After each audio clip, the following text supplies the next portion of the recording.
नमस्कार दोस्तों, हमारे चैनल पर आप सभी का स्वागत है। हमारी आज की कहानी है अपमानित श्रृंगार। अंजलि जल्दी जल्दी घर के कामों को निपटाने में लगी थी। आज उसकी किटी पार्टी थी, उसे वहां पहुंचना था। उसने अपनी सास जयंती जी से कहा, माँ जी, मैंने खाना बनाकर डाइनिंग टेबल पर लगा दिया है।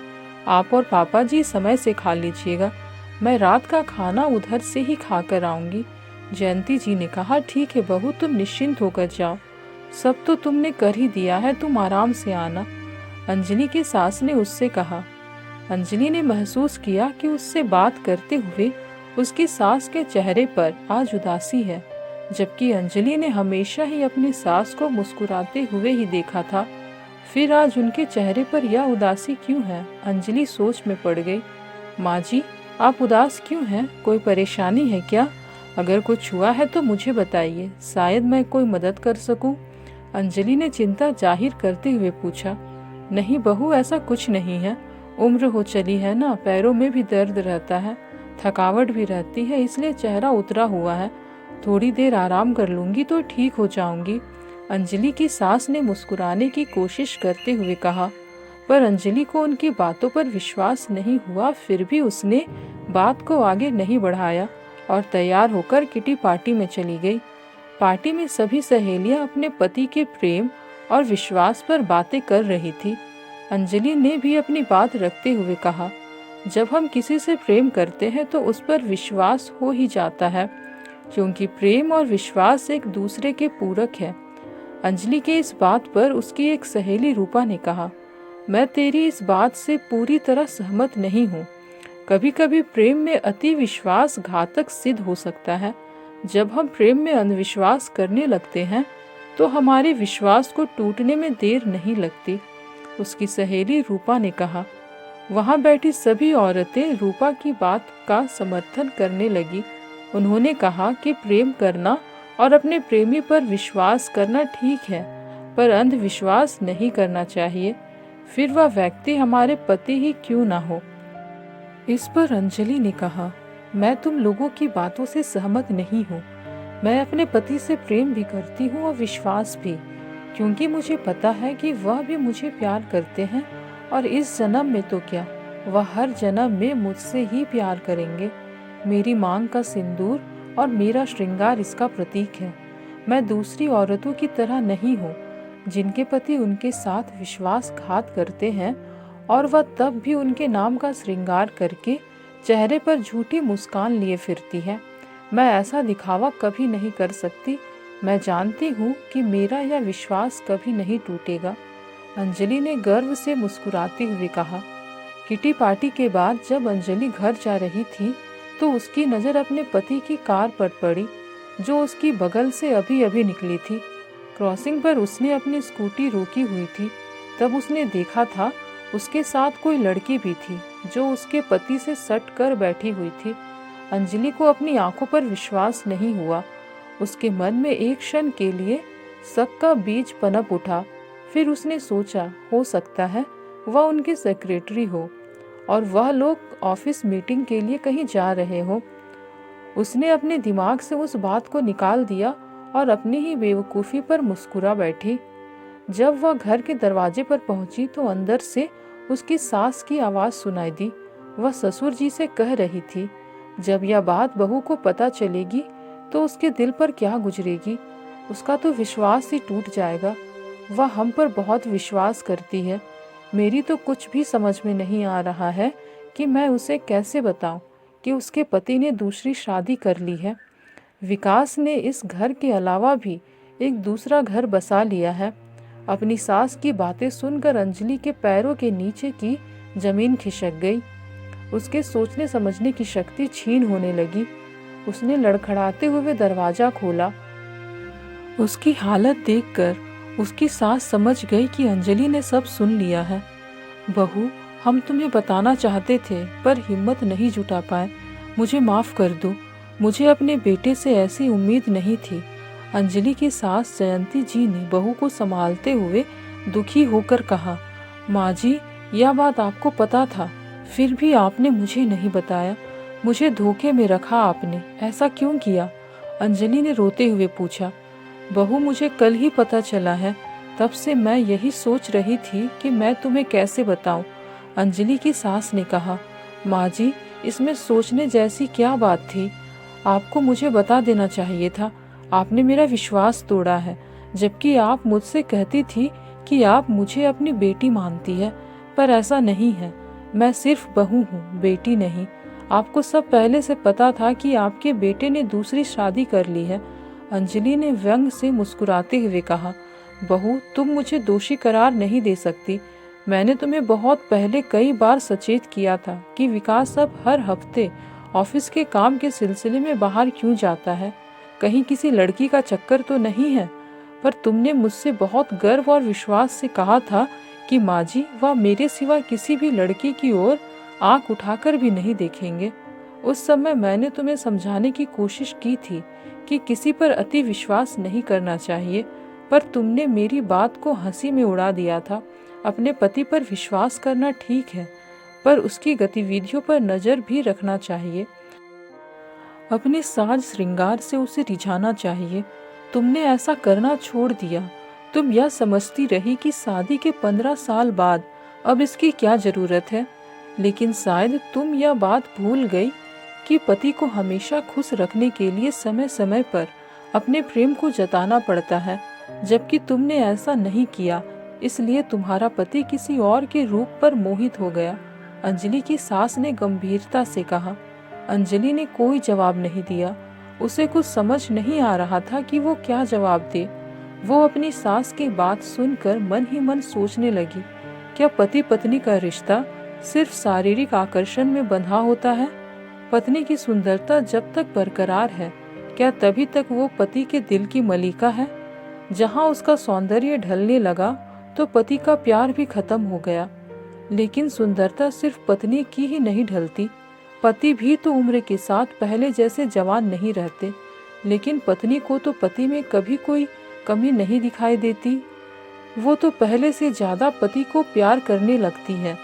वो पति पर अपना सर्वस्व निछावर कर देने को तत्पर रहती है। अगर पति पत्नी का रिश्ता सिर्फ शारीरिक आकर्षण पर टिका है, तो पति के नाम पर किया गया दिखावे का श्रृंगार किस काम का? जब पति ने उसके हिस्से का सिंदूर उसकी मांग से नोचकर किसी और की मांग में सजा दिया, तो फिर इस सिंदूर को मांग में सजाने का क्या मतलब है? ये तो एक पति की मर्यादा और उसके प्यार का अपमान है। जब पति ने पत्नी के स्वाभिमान और आत्मविश्वास को अपनी वासना की आग में जला डाला, तो फिर ऐसे झूठे रिश्ते में बंधे रहने का कोई मतलब नहीं है। अंजलि ये सोच ही रही थी कि उसका फोन बज उठा। फोन उसकी किटी की सहेली विभा का था। अंजलि ने लंबी सांस लेकर फोन रिसीव किया। उधर से आवाज आई, अंजलि, मुझे तुम्हें कुछ बताना है, लेकिन पहले तुम अपने दिल को मजबूत कर लो। अंजलि की सहेली ने गंभीर लहजे में कहा। क्या बात है विभा, तुम ऐसा क्यों बोल रही हो? अंजलि ने गंभीर लहजे में पूछा। वो विभा की बात का मतलब समझ गई थी, लेकिन उसने अनजान बनते हुए पूछा, अंजलि, मैंने तुम्हारे पति को किसी और औरत के साथ देखा है। वो औरत बहुत ही सुंदर और जवान है। शायद तुम्हारे पति ने उससे शादी भी कर ली है। तुम्हें तो अपने पति के प्यार पर बहुत ही भरोसा था, पर तुम्हारे पति ने तुम्हारा भरोसा तोड़ दिया है। ये बात झूठ नहीं है, बिल्कुल सही है। जिस लड़की से तुम्हारे पति ने शादी की है, वो मेरी दूर की रिश्तेदार है। उस लड़की के चुंगल से तुम्हारे पति का छूटना मुश्किल ही नहीं, नामुमकिन है, क्योंकि वो लड़की बहुत ही लालची और घमंडी है। उसने अपने रूप जाल में तुम्हारे पति को फंसा लिया है। अब तुम क्या करोगी? क्या अपने घर में अपनी सौतन को बर्दाश्त कर सकोगी, या अपने पति का घर छोड़कर चली जाओगी? ये तुम्हारे अंधविश्वास के कारण हुआ है। अगर तुमने अपने पति को अपने प्यार और आकर्षण में बांध रखा होता, तो तुम्हारा पति तुम्हें छोड़कर नहीं जाता। पर तुम अपने पति को आकर्षण में बांधती कैसे? तुम तो अपना आकर्षण बहुत पहले ही खो चुकी हो। तुम अपनी उम्र से 20 साल ज्यादा लगती हो। मुझे देखो, मैंने कैसे अपने आप को इस उम्र में भी खुद को कितना सुंदर और फिट बना कर रखा हुआ है। इसलिए मेरे पति आज भी मेरे सौंदर्य में बंधे हुए हैं। फिर भी मैं अपने पति पर अंधविश्वास नहीं करती उन पर नजर रखती हूँ कि वो बाहर क्या कर रहे हैं। तुम्हें तो बहुत अहंकार था अपने पति के प्यार पर, फिर उन्होंने तुम्हें धोखा क्यों दिया? विभा ने अंजलि को अपमानित करने के लहजे में कहा। अंजलि ने कोई जवाब नहीं दिया। फोन स्पीकर पर था तो विभा की बातों का जवाब अंजलि की सास ने दिया। विभा बहू, तुम अपने आप को अंजलि की दोस्त कहती हो। अगर दोस्त तुम जैसे होते हैं तो अंजलि को दुश्मनों की क्या जरूरत है? तुम अंजलि की दोस्त नहीं, उसकी दुश्मन हो, तभी उसके जख्मों पर नमक छिड़कने का काम कर रही हो। अगर सच में तुम उसकी हितैषी होती तो उसे सांत्वना देती, उसके दर्द को बढ़ाने की कोशिश ना करती। वैसे भी ये हमारे घर का मामला है, हम खुद ही सुलझा लेंगे। हमें तुम्हारी सलाह की जरूरत नहीं है। अंजलि की सास की बात सुनकर विभा ने जल्दी से फोन काट दिया। वो समझ गई कि अब उसकी असलियत अंजलि के सामने आ गई है। दूसरी तरफ अंजलि चुपचाप अपनी सहेली और सास की बातें सुन रही थी। फिर वहां से उठकर अपने कमरे में चली गई। थोड़ी देर बाद जब वह कमरे से बाहर आई तो उसका रूप बदला हुआ था। उसको देखकर उसकी सास चौंक गई, क्योंकि अंजलि ने अपनी मांग का सिंदूर, माथे की बिंदी और चूड़ियों को निकाल दिया था। अंजलि की सास ने उसे देखकर आश्चर्य से पूछा, बहू तुमने यह क्या किया? अभी तुम्हारा पति जिंदा है और तुमने विधवा का रूप धारण कर लिया? यह तो बहुत अपशगुन है। माँ जी, मेरे पति ने मेरे सिंदूर को अपमानित किया है। मैं अपमानित सिंदूर को अपनी मांग में नहीं सजा सकती। मेरा विश्वास प्रेम से उठ गया है। आज मेरा स्वाभिमान चूर चूर हो गया। मैं उन पत्नियों की तरह नहीं हूँ जो झूठ का मुखौटा लगाकर जीती है। जब मेरा पति मेरा नहीं रहा, उसने मेरे विश्वास को तोड़ दिया, तो मैंने भी इस झूठे श्रृंगार के बंधन को उतार कर आज फेंक दिया। अब इसी रूप में मैं रहूंगी। यदि आपको कोई ऐतराज है तो मैं यह घर छोड़कर जा सकती हूँ, अंजलि ने दृढ़ता से कहा। तभी उसके ससुर ने कहा, अंजलि तुम आज से इसी तरह हमारे साथ अपने घर में रहोगी। अंजलि ने आज पहली बार अपने ससुर के जुबान से अपना नाम सुना। उसने चौंक कर उनकी तरफ देखा। वह अंजलि के सवालिया निगाहों को समझ गए। उन्होंने मुस्कुराते हुए कहा, आज से तुम हमारी बहू नहीं बेटी हो। बेटियों को तो उनके नाम से ही पुकारा जाता है। अपने पति की बात सुनकर अंजलि की सास के चेहरे पर भी समर्थन के भाव दिखाई दिए। पापा जी कहकर अंजलि अपने ससुर का आशीर्वाद लिया। पापा जी नहीं, सिर्फ पापा कहो बेटी, अंजलि के ससुर ने मुस्कुराते हुए कहा। हाँ, और मुझे मम्मी कहो। आज से तुम हमारी बहू नहीं बेटी हो। अंजलि की सास ने भी मुस्कुरा कर कहा, ठीक है मम्मी पापा, जो आप लोगों की आज्ञा। अंजलि ने भी अदब से सिर झुकाकर गंभीर लहजे में कहा। अंजलि को ऐसा करते देख उसके सास ससुर ठहाका मारकर हंस पड़े। अंजलि ने भी उनका साथ दिया। तभी अंजलि की नज़र दरवाजे पर ठहर गई। फिर अचानक उसकी हंसी पर ब्रेक लग गया। उसी समय अंजलि के ससुर ने भी दरवाजे की ओर देखा तो वहां उनका बेटा विकास खड़ा हुआ था। अपने बेटे को देखकर अंजलि के ससुर का चेहरा कठोर हो गया। विकास जैसे ही घर के अंदर दाखिल हुआ, उसके पापा ने कठोर शब्दों में कहा, विकास वहीं रुक जाओ, अब तुम इस घर में नहीं रह सकते। ये आप क्या कह रहे हैं पापा? ये घर मेरा भी है, विकास ने अचंभित होकर कहा। विकास के पापा ने कठोर शब्दों में कहा, ये घर तुम्हारा था, अब नहीं है। ये घर मेरा है और यहाँ तुम नहीं रह सकते। तुम्हारे पापा ठीक कह रहे हैं। तुमने हमारे संस्कारों को गाली दी है। एक पत्नी के रहते हुए तुमने दूसरी शादी कर ली। तुमने एक बार भी अंजलि और अपने बेटे के बारे में नहीं सोचा कि उनका क्या होगा, उसके दिल पर क्या बीतेगी। तुमने हमारे बारे में नहीं सोचा तो हम तुम्हारे बारे में क्यों सोचे। अब इस घर के दरवाजे तुम्हारे लिए हमेशा हमेशा के लिए बंद हो गए हैं। ये घर अब अंजलि का है और अंजलि जिसे चाहेगी वही यहाँ रह सकता है। और जहाँ तक मैं अंजलि को जानती हूँ, वो कभी नहीं चाहेगी कि वो व्यक्ति यहाँ रहे जिसने उसके प्यार और सिंदूर को अपमानित किया। विकास की मम्मी ने भी गंभीर लहजे में अपना फैसला सुना दिया। अपनी मम्मी पापा की बातें सुनकर विकास ने एक नज़र अंजलि पर डाली। अंजलि की आंखों में खुद के लिए नफरत देखकर विकास समझ गया कि अब वो अपने परिवार को हमेशा के लिए खो चुका है। लेकिन फिर भी उसने बेशर्मी और ढिठाई से अंजलि से कहा, अंजलि, तुमने मेरे मम्मी पापा को अपने वश में कर लिया है, लेकिन वो ज़्यादा दिनों तक मुझसे दूर नहीं रह सकते। अपना खून अपना होता है। तुम देखना, बहुत जल्दी ये लोग मुझे और मेरी नई पत्नी को इस घर में बुलाएंगे। मैं उनका इकलौता बेटा हूँ। ये लोग मुझसे ज़्यादा दिनों तक दूर नहीं रह सकते। तुम देखना, मेरा बेटा भी तुम्हें छोड़कर मेरे पास आएगा। तुम जानती हो क्यों? क्योंकि मेरे पास पैसा है। तुम तो कुछ करती भी नहीं हो। अपनी बेटे की ज़रूरत कहाँ से पूरी करोगी?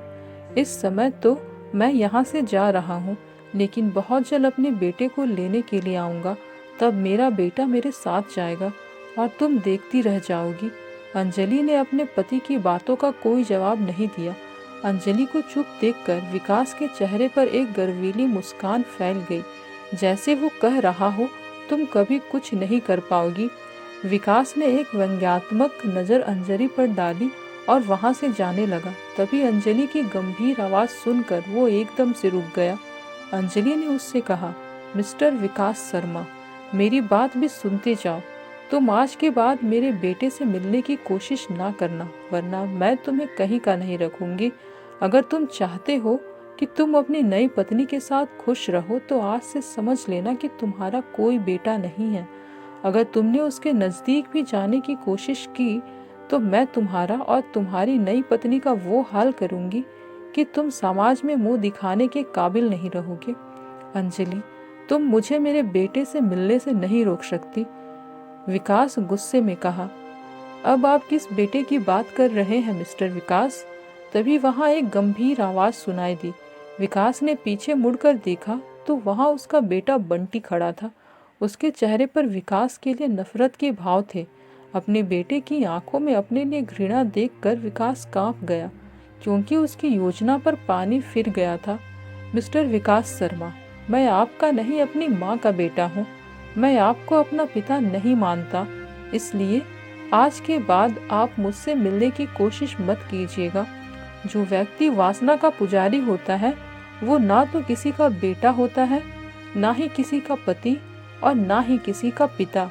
इसलिए आप यहाँ से जा सकते हैं। आपकी सुंदर पत्नी आपका इंतजार कर रही होगी। बंटी ने नफरत से विकास को देखते हुए कहा। विकास अपने बेटे की इतनी कड़वी बातें सुनकर शर्म से पानी पानी हो गया।